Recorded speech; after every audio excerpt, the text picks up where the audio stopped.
Everybody, Bryan Alvarez here on Wrestling Observer Live. We are here every day, Monday through Friday, noon Pacific, 3 Eastern, Sundays, 3 Pacific, 6 Eastern, Saturday mornings with Jim Valley, 10 a.m. Pacific, 1 Eastern, Sundays with Andrew Zarian.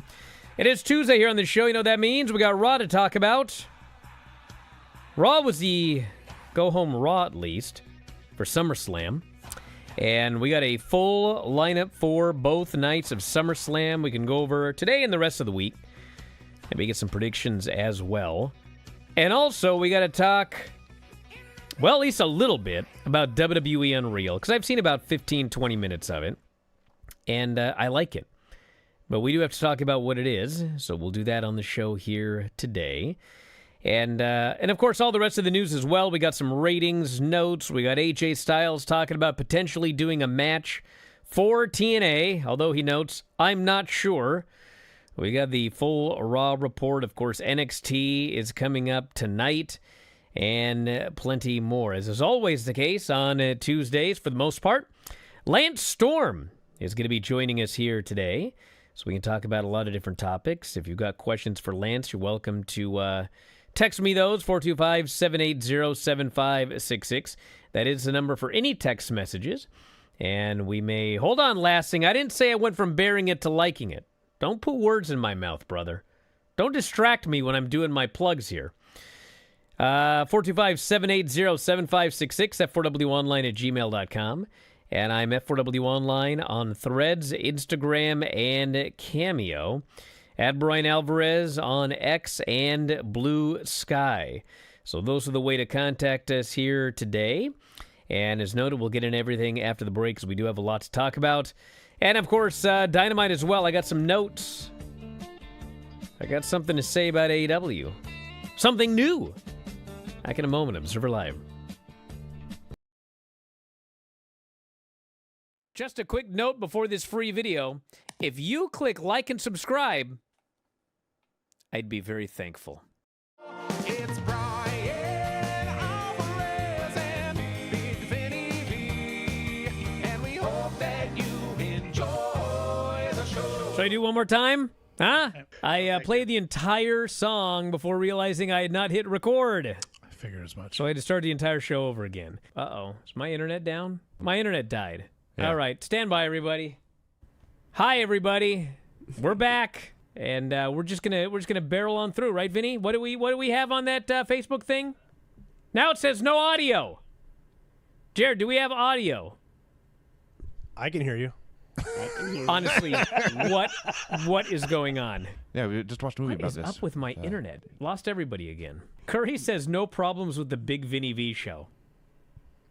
His words. Not since the first one. I was going to say, the very There have first been one was a Many disaster. problems. Many Yes. problems. We've had quite a few. Yeah, and you know what I do? I just barrel on through. Brian. Barrel on through should be the name of this show. What the hell's going on this week? Like, every single show, something goes terribly wrong. Today, I didn't have the music set to go at first. Then I got it set to go, but I forgot to hit record.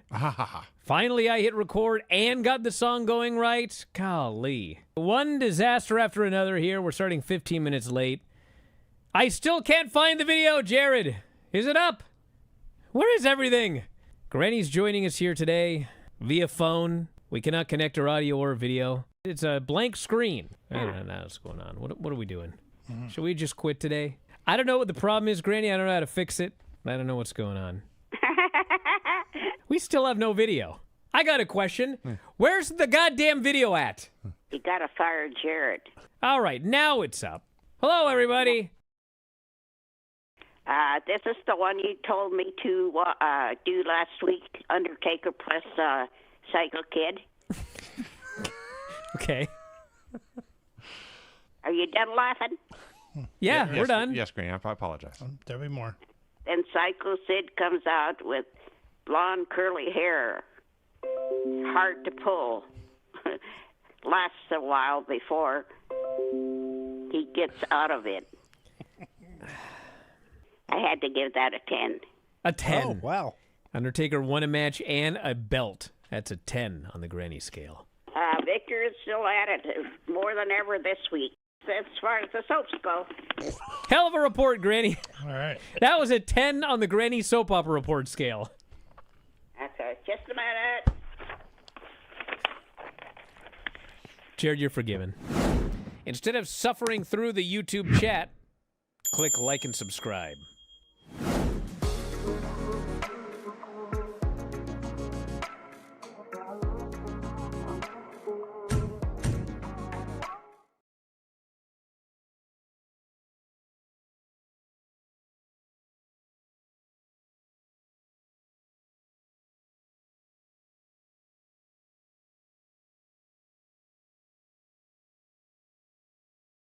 Back on the show, Bryan Alvarez here, Wrestling Observer Live.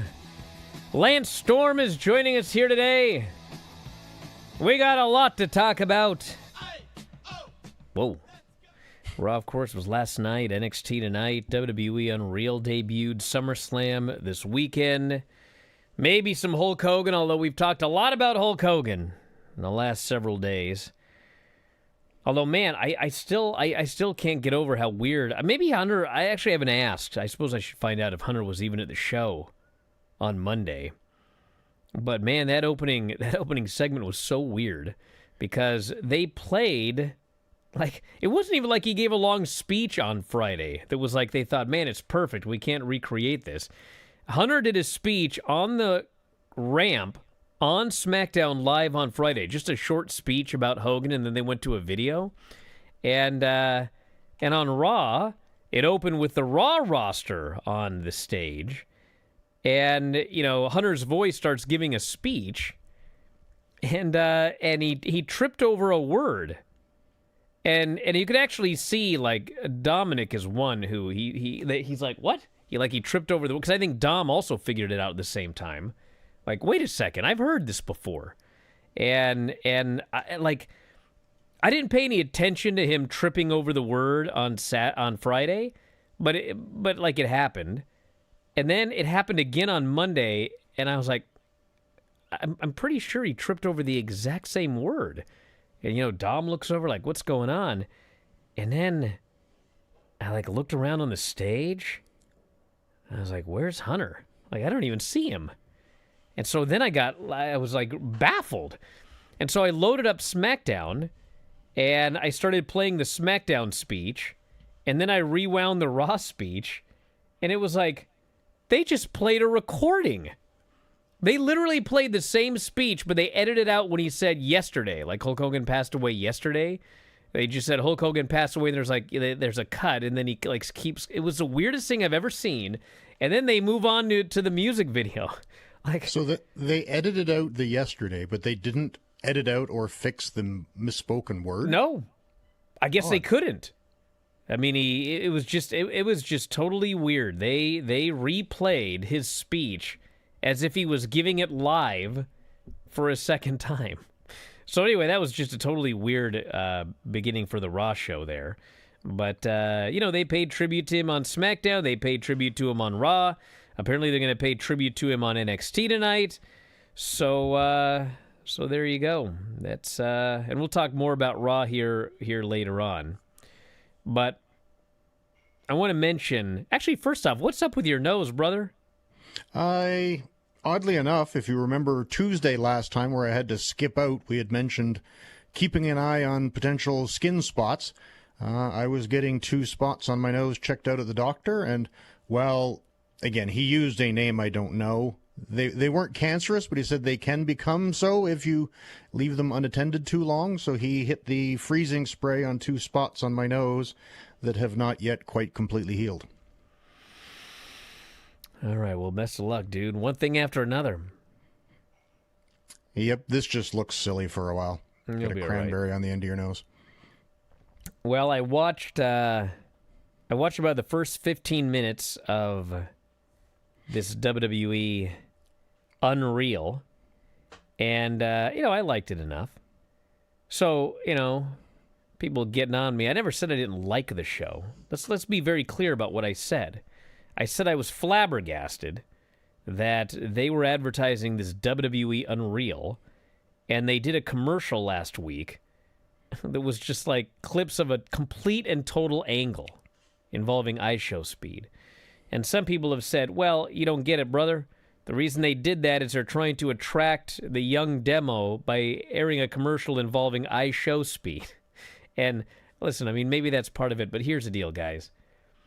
Raw is not on national cable television, okay?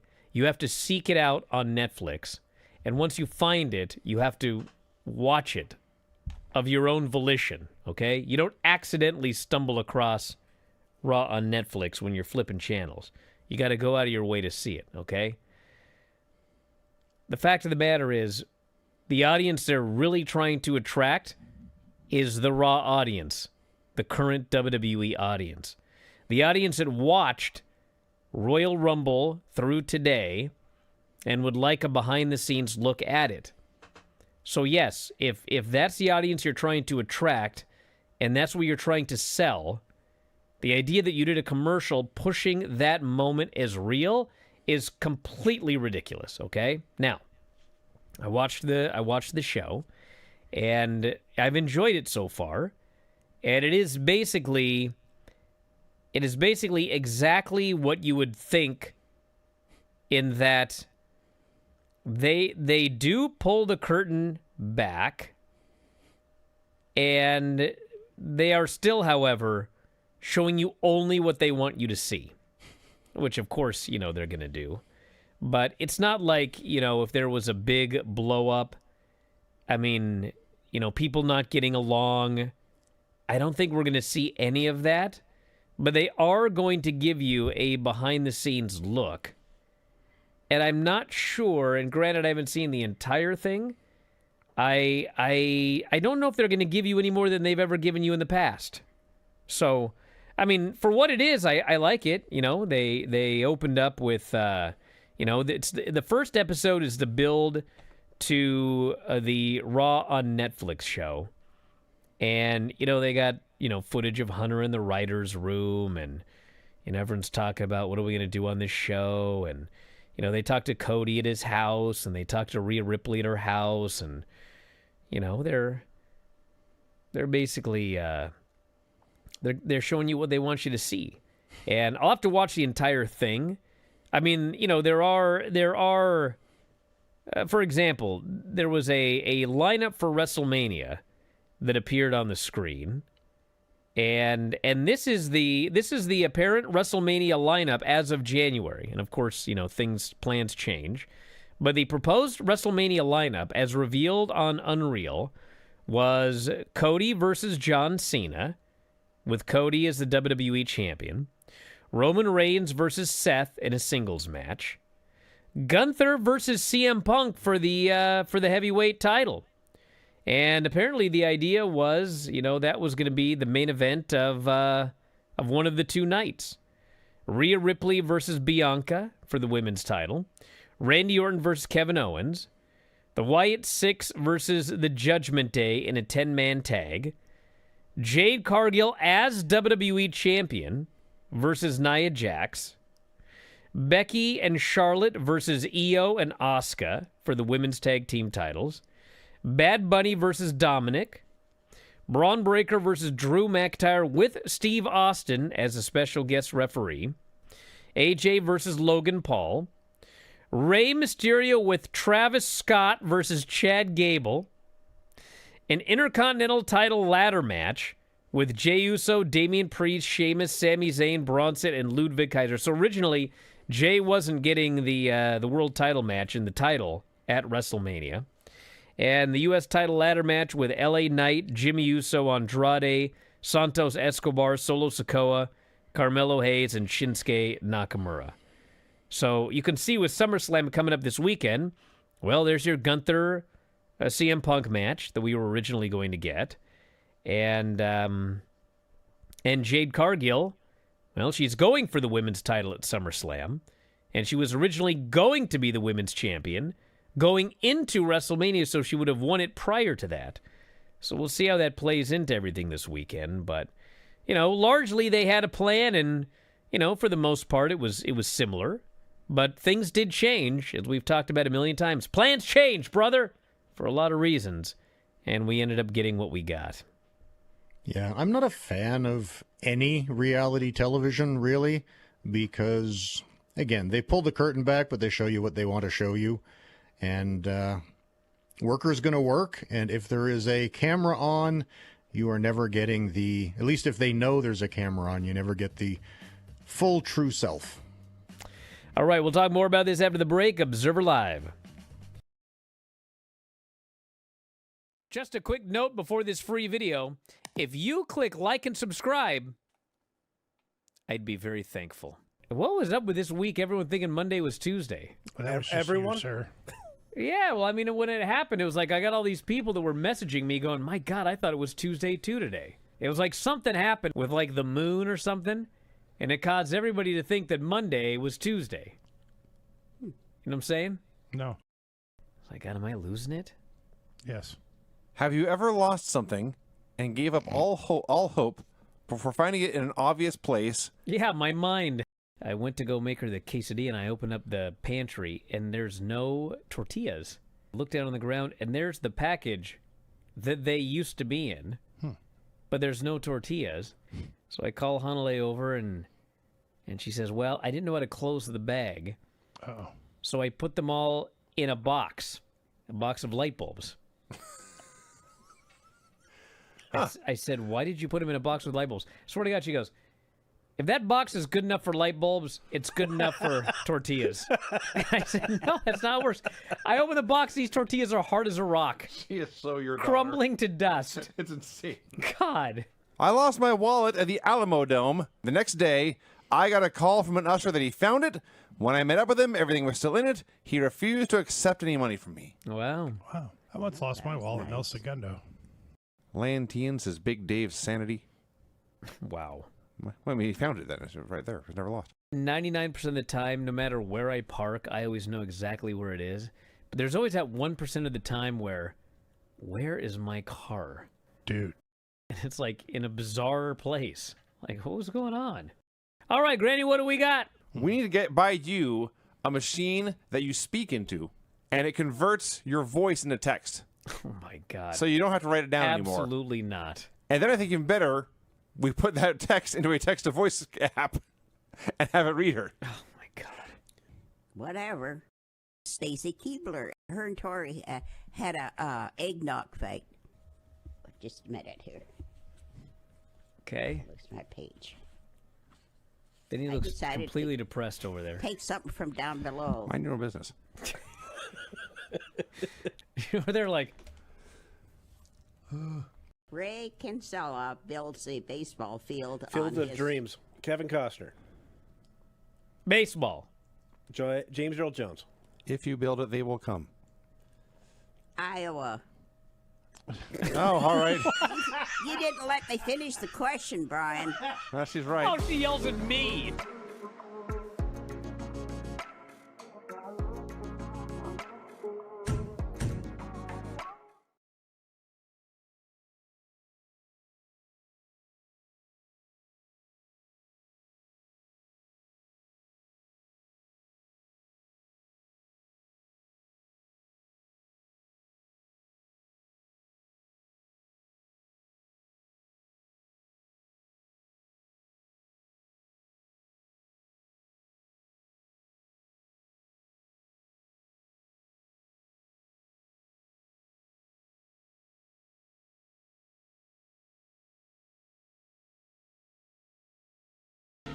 Back on the show, Bryan Alvarez here, Wrestling Observer Live. Remember when AJ was at Slammiversary? Yeah, Did you get to see him? I did. Saw him, talked to him for a little bit. Yeah, what'd you guys talk about? Drop kicking, actually. What? When I saw him, he immediately put over my drop kick, and I quickly moved it to the past tense as a good drop kick, and we commented how, as you age, it gets harder and harder to have that explosive spring that you had in your youth. You know, Lance, before I ever met you, I'm sure I've told this story before. I don't want to tell it again because I don't like putting you over.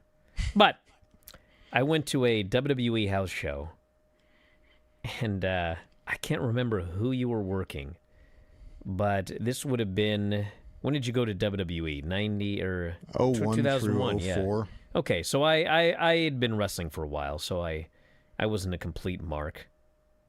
But anyway, I was watching, and I can't remember. I think it was you and Bob Holly, maybe, who also, by the way, had a great drop kick. But you were having a match with somebody, and I was like close. I was like in second or third row, and brother, you threw this drop kick, and it was like the sweetest drop kick, and like the soles of your boots, just like I could just tell, like this guy didn't feel a thing, but it looked awesome, and that was like I don't remember anything else from the show. I don't remember who was on the show. I don't remember the main event. I don't even remember where it was. But I remember seeing that drop kick, and I was like, wow, that was awesome. And I've always remembered that, even though I don't remember anything else. I loved me a good drop kick.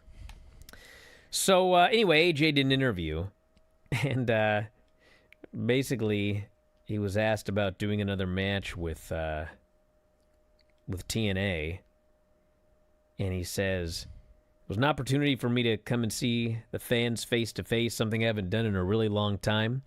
WWE said, yeah, sure, go do it. And you don't see that every day. So the opportunity just to come and visit and share some time with them, it was pretty amazing. I hope there's something special as far as a match goes, but I can't promise that. Can't promise you tomorrow and what's going to happen to me. I can tell you this, I was very excited. Even I had butterflies. So basically, it's exactly like when he was doing that promo, it was like he's putting over Leon Slater, and the fans start chanting, "One more match!" And it was very clever. AJ goes, "I'll talk about that in a second. Let me get back to Leon," and then he never got back to it. So I could just tell that like He's no dummy. he didn't know if he actually ever was going to have a match in TNA, so he didn't even want to. He didn't even want to address it. So I guess, what I thought was true. He doesn't know.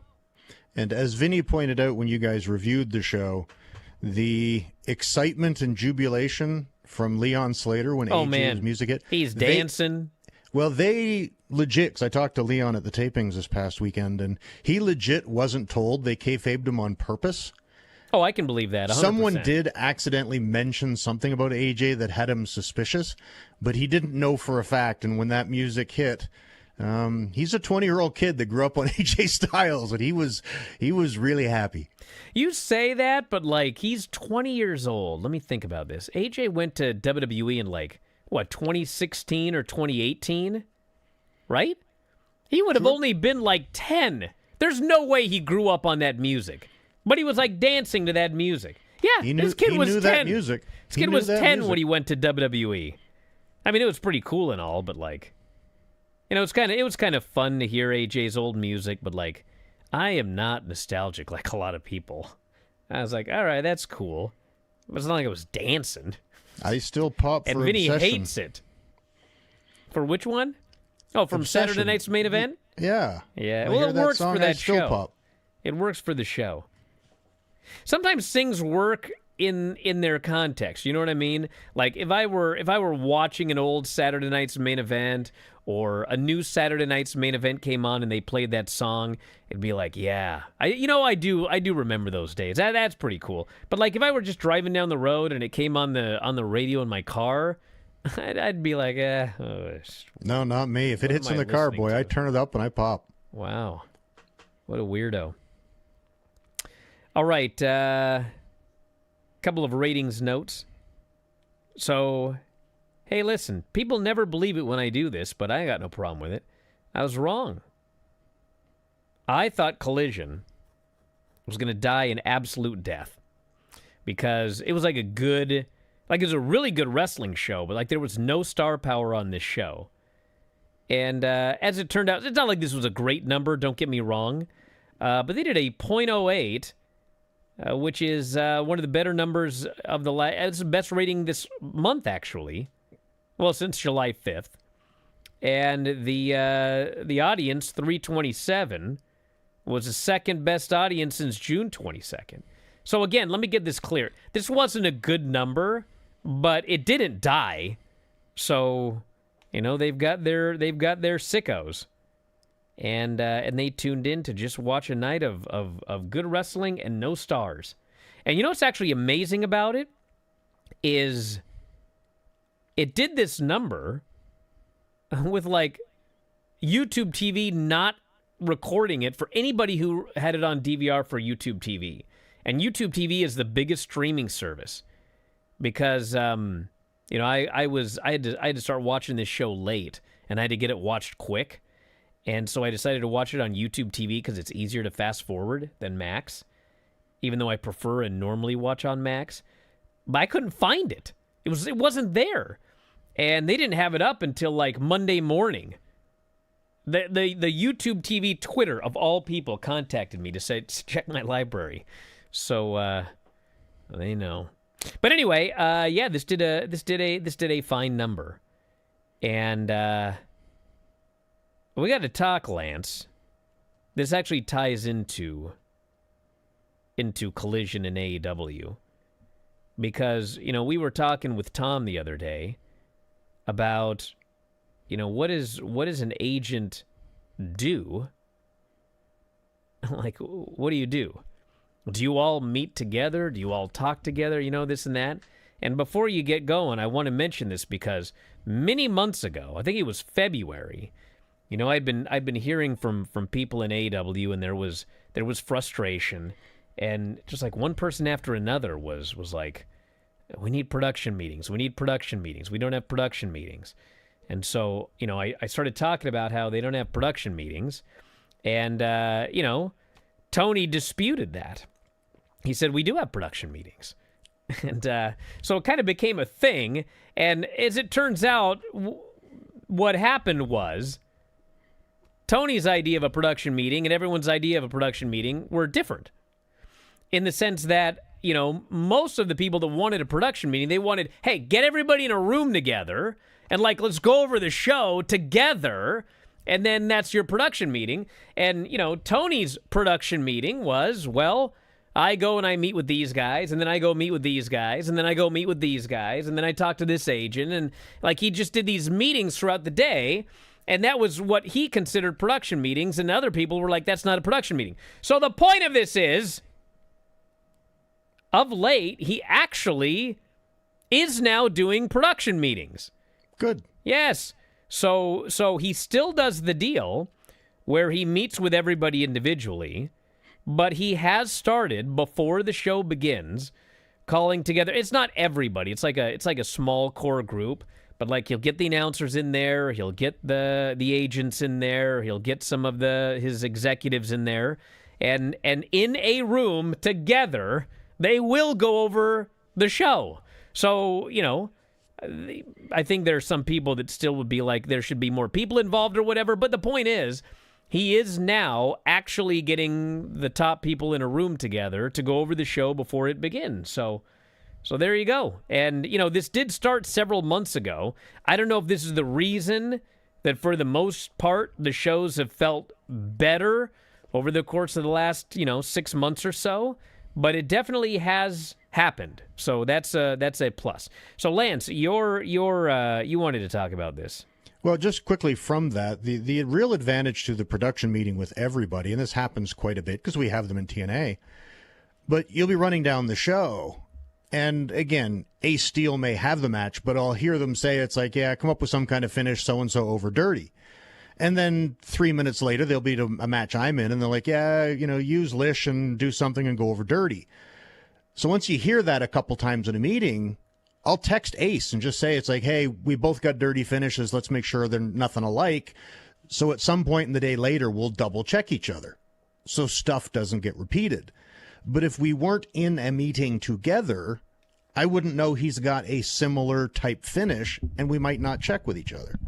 Now, as far as the job, I just explained this to someone else, and he found it really interesting. To me, there's two parts to the job. There's the agent and there's the producer. We're both. But the agent will go and get with the talent and help put it together. Now, depending on who it is, the help could be 1% or it could be 99%. We got Eddie Edwards and Brian Myers against the Hardys. I don't need to help. I'll just tell them whether it's someone over dirty or whether, yeah, Jeff with a swanton, you got 3 segments in this much time, and they're just going to put it together. And I will get with them and then get the notes. And that's the producer job. Because I'll realize it's like, okay, they've got a trip spot here. What's before that? So I got to make sure I let our director know that so-and-so is going to be a trip. He's going to be on the left side. So I can let him know that kind of stuff ahead of time so he can talk to his cameraman. I can expand further when we get back from the break. Wrestling All right. Observer Live. Very good.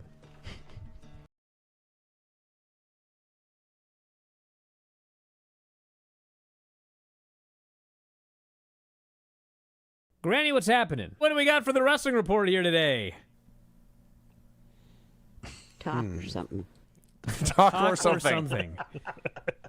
So Niven comes in, jumps on Bailey with her overweight body a couple of times, doesn't mind playing dirty, leaves Bailey on the mat in lots of pain.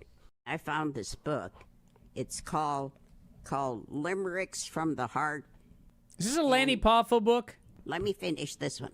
This guy's name is Lanny Poffo. And there are 335 pages in here. Can you guess what it's about? Smoking. Oh, Sean's the wizard. have you read it? We read it every week for about 6 months. When I first started. Wow. Why don't we start reading some questions, and we'll see if we can spur some answers out of Granny. Shall we try? No, I don't think so. Let's try. Then you'll really find out how dumb I am. Granny, did you know there was a wrestling bear? No, and I don't care. All right. It's a bear that wrestled people. I still don't care. Okay. Is Granny frozen? Granny, you frozen? No, I'm ready to read my report. Your picture is frozen. It is. Yeah. Or you're doing a great job as a ventriloquist. Cody Rhodes versus Solo Sikoa, or whatever his last name is. Paul Newman is watching this match, and he's not on Excuse me? Cody's side. What's the matter? Absolutely nothing. Everything's great. You know, Cody did say that he was looking for a manager. I think him and Paul Newman would be a What a handsome pair. a dashing duo. That guy's a movie star, isn't he? Since you're on the phone, why don't we just jump right into your wrestling report and such, and then we'll let you go and we'll do Facebook without you. Can I lay the phone down and you guys, can you hear me? You can try. Why don't you give it a shot?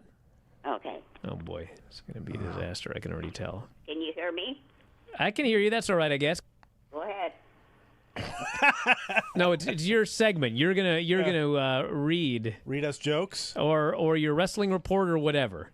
I see Granny has now put the phone back up to her ear. I'm just, yeah, for now. Do you have the soaps or anything else, Granny, or are we is that it? I want to quit for now. Okay. Well, No more. instead of suffering through the YouTube chat, click like and subscribe.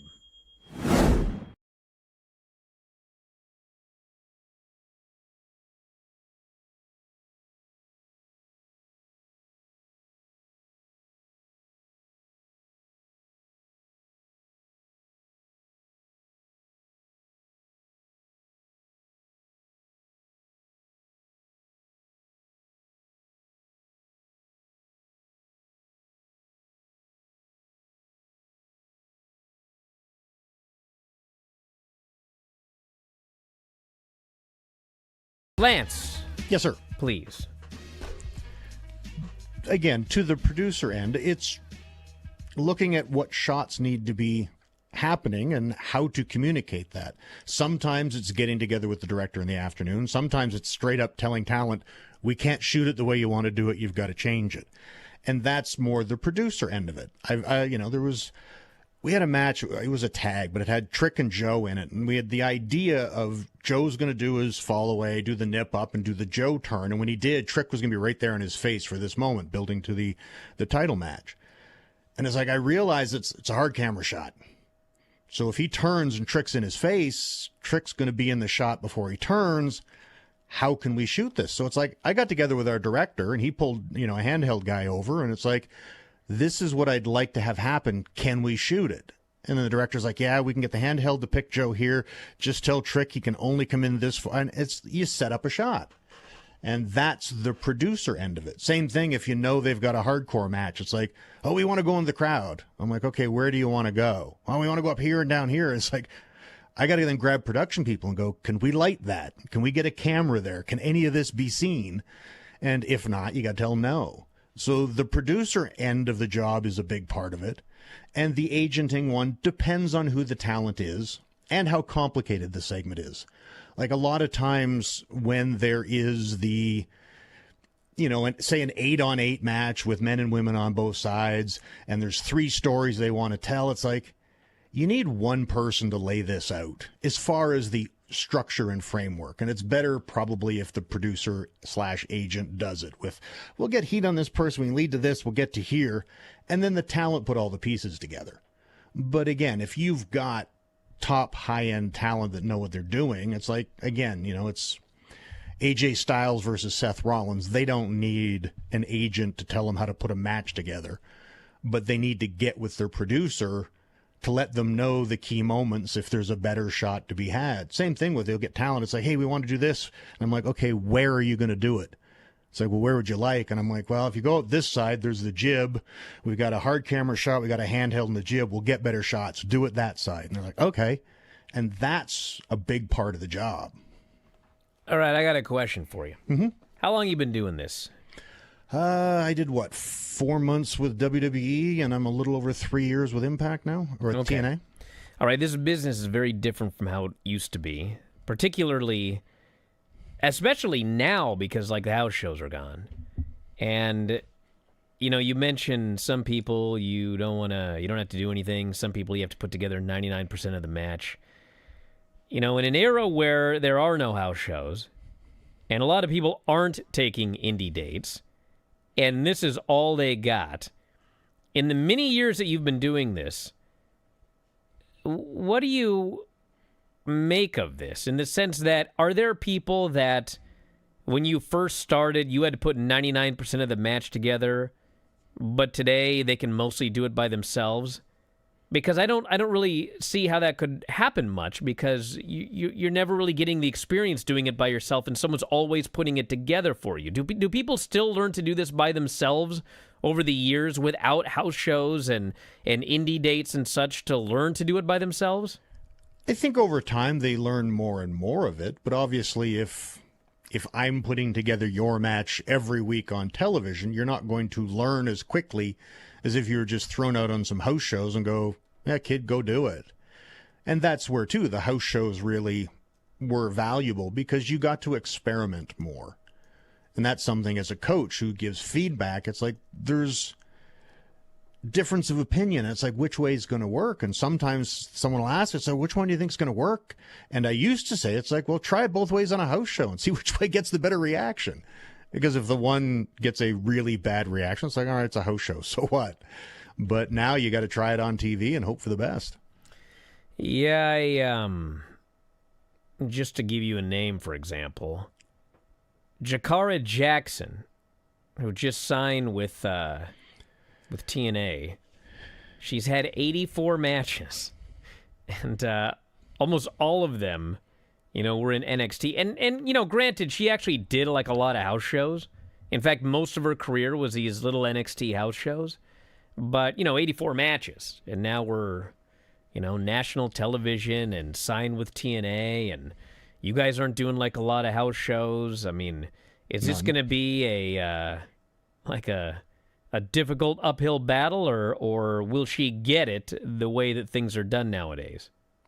I would imagine she will. I haven't actually worked with the lady yet, so I haven't an experience or an idea on how much guidance she needs or doesn't. But it is harder, obviously, without having those reps. And I think, too, the close together reps of doing 4 or 5 matches in a week. When I was 84 matches in, I was already, calling matches on the fly from beginning to end and carrying my greener opponent. But it was a different world. And the, run in Europe where I had 120 matches in 5 months was where I really, skyrocketed my ability. So it's harder, but if she's smart. Well, not even without house shows, but if I can interrupt here, who's gotten so much better of late is Trick. After he won that TNA title, and, he's not doing house shows, but he's got NXT Tuesday, and then he goes to TNA on Thursday, and then, he's doing NXT PLEs, and he's doing TNA PLE, pay-per-views, actual pay-per-views. And, this guy's getting a lot of work, and it's not only getting a lot of work, but on one day, he'll learn from the agents, and he'll work with the wrestlers in NXT doing it that way. On another day, he's going to work with different agents in a different company, doing different things with different expectations. And you can see it hasn't been that long, and it hasn't actually been that many reps, but just being somewhere else with different people, he's improved dramatically. Well, that's what we used to, tout and say, Jericho would be the example more than me, but I was in that same boat of went to Europe, went to Mexico, went to Japan. It's all these different experiences and learning from so many different people. I got to work with Jerry Morrow and Gama Singh in Calgary, but I got to work with Fit Finlay and Danny Collins in Europe, and I went to Japan and worked with Ultimo Dragon and those experiences. So yes, getting to come to TNA and work with Mike Santana and Frankie Kazarian and me as a producer and get to pick the brain of Tommy Dreamer. And then he gets to go home to NXT and pick the brain of Shawn Michaels and work with whoever he's working with there. Reps and variation are the greatest learning tools. All right, we got to talk about Raw here very quickly. Dave was a little more down on this show than I was. I like this show miles better than SmackDown. And I also thought, they had 13,000 people there, and there was a lot of stuff on this show that these people were into. Granted, it was personalities, but, they got into matches as well. It wasn't just the usual, they don't care about the matches. They were really into a lot of these matches on this show. I thought it was pretty good. Yeah, the trios match in particular, I'm liking the trios name better because you don't have to specify men, women, or mixed. It's just a trios match. But to me, a trios match with over personalities is the easiest home run match in the world. And the AJ, Kyrie, Asuka trios match was so much fun. So it did open with a long nothing happening segment with Jay and Paul Heyman. This was mostly just we got a 2.5 hour show, so let's have a long talking segment with Paul who can talk. And let Jay get his yeeting in now, so it doesn't have to be super blown up for his match. We had AJ and the Kabuki Warriors versus Dom, Raquel, and Roxanne. And the whole story was Dom staying away from AJ. And as goofy as those segments where AJ was dressed as a janitor and he was dressed as, whatever, and he was doing this or whatever, man, God, these people could not wait for this guy to get his hands on Dom. And he made that hot tag, and it was freaking great. And then they did that spot where AJ catapulted Kyrie into a flying elbow over the top of the floor, and you could tell she was freaking petrified. But she did it, and it was perfect. Raquel caught her perfectly. It was all perfect. The vault, the catch, everything. It was amazing. And then AJ hit the forearm and got the pin. And this was great. It was just fun, which is what wrestling's supposed to be. Yes, it was a fun little thing. Sheamus beat Grayson Waller, and then Rusev attacked him. You can tell when you watch not only the matches, but people love Sheamus, and they don't care about Rusev. It wasn't like Sheamus and Rusev had no heat the 2 times they wrestled, but it had no heat except when Sheamus was making a big cool comeback. They do not care about Rusev, but this feud must continue. We had a bunch of Hogan segments, and then we had a Lyra promo, which was interrupted by Becky. Not good. Lyra's her promos have improved, but this was not a good night for her. And she doesn't know which end of the kendo stick to hold and hit the person with. Oh, that's another matter entirely. Beat the hell out of her with that handle. And then, the fans, they weren't into it. They gave her the what treatment. She didn't do a good promo was part of the problem. And then, there was a brawl. She beat up Becky, and that was that. Had some segments to set up SummerSlam with Sami Zayn and Karrion Kross. And then we had Io, Stephanie, Nikki, and Rhea versus Naomi and the Secret Harvest. And man, I don't care what you say about WWE. They decided at some point, we're going to make this women's division meaningful, and we are going to make these women big stars. And they have done that. I mean, every single one of these baby faces. And the funny thing, actually, is the least over of all of the baby faces is actually the returning legend. So it's not like, the people nowadays aren't over. You bring back... No way, man. Io is so over. Stephanie is so over. Rhea is incredibly over. And, Nikki Bella was over, but, people see her as, from the past. These current women, these are the big stars. And the heat was just crazy whenever one of these baby faces got a hot tag. And Stephanie ended up pinning Chelsea. Good match, great reactions. The only little thing, because I'm a detail guy, I wish at some point they would have put over that the heels have an advantage here because 3 of the 4 are from an actual unit and team and have continuity, where the 4 baby faces were 4 single baby faces with no real connection. But again, a fun match, and it's amazing. If you give people characters and meaningful angles and stories, they get over.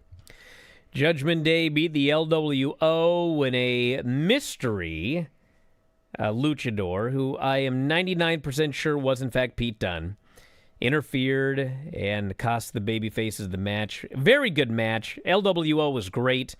And, Finn and JD are awesome. So excellent match. Had a CM Punk Gunther promo, which Punk did an excellent job on.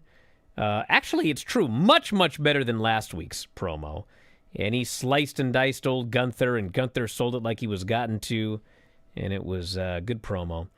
And then the main event was Bronson and Jey Uso, which was like a 6-minute match with a run-in DQ. Hideous finish, just like SmackDown. But they did the big angle afterwards where Roman came out and, they ran wild for a while, but then the heels, man, they cut them down. And Braun Breaker in particular, they're given the monster push to. And he destroyed Jey, and he destroyed Roman, and then he destroyed them both with that spear through the barricade. So a very good heavy heat angle to end the show, and miles better than SmackDown. Back in a moment, Observer Live.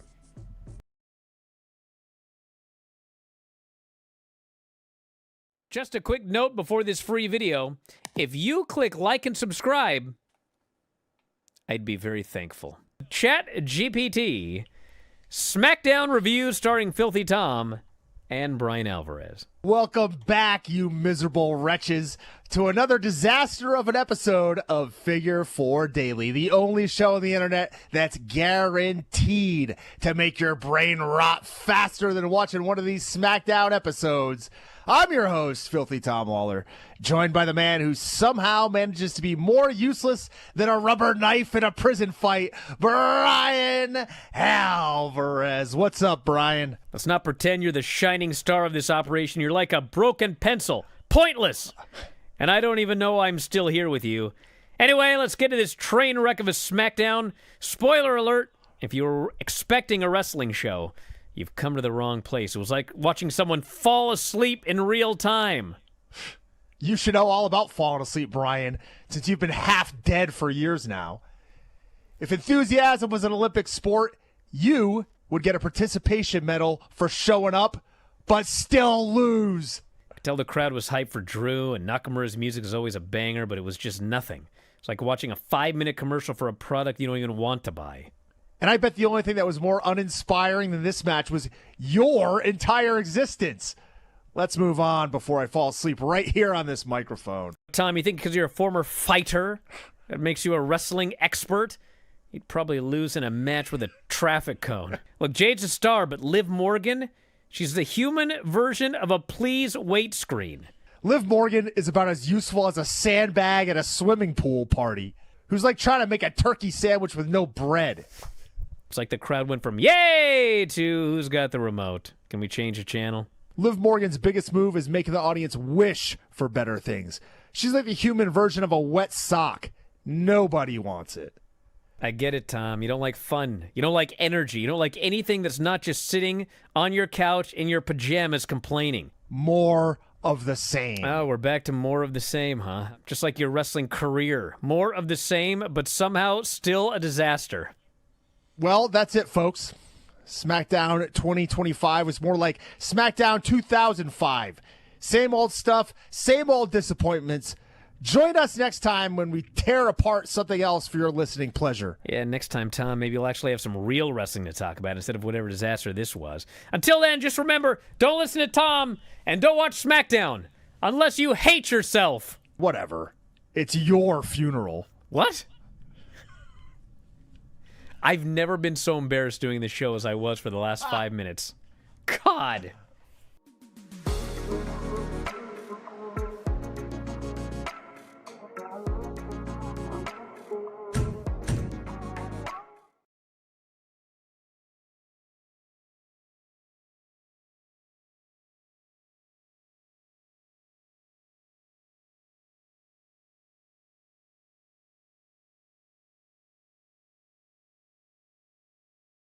I want to mention something very quick, and then I want to give time for Lance to plug something, but we'll talk about this on a different day. But Brandon Thurston sent out a data report on Raw, and I don't really do the Raw numbers here because, some of the numbers, Dave's got a formula, and it's just all so weird.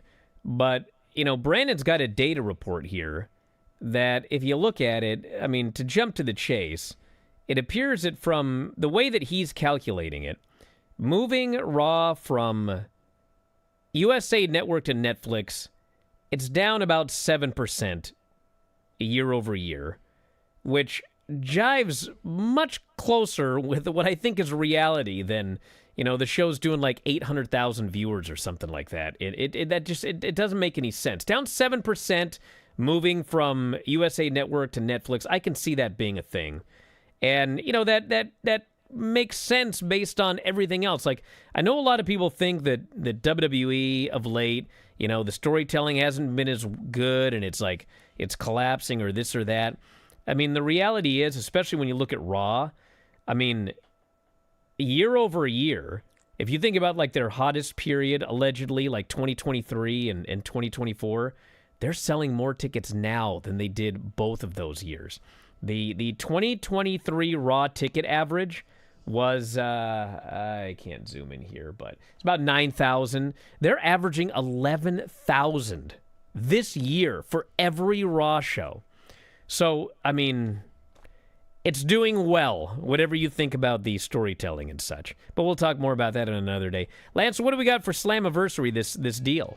Yeah, if you're a subscriber to TNA Plus, there is Slammiversary Fade to Black. It's a 30-minute documentary, sort of the behind-the-scenes build to and the night of Slammiversary. So check out TNA Plus. TNA Plus, everybody. You can watch all sorts of stuff, including the TV on there. So check it out. Lance will be back with us here in a couple of days.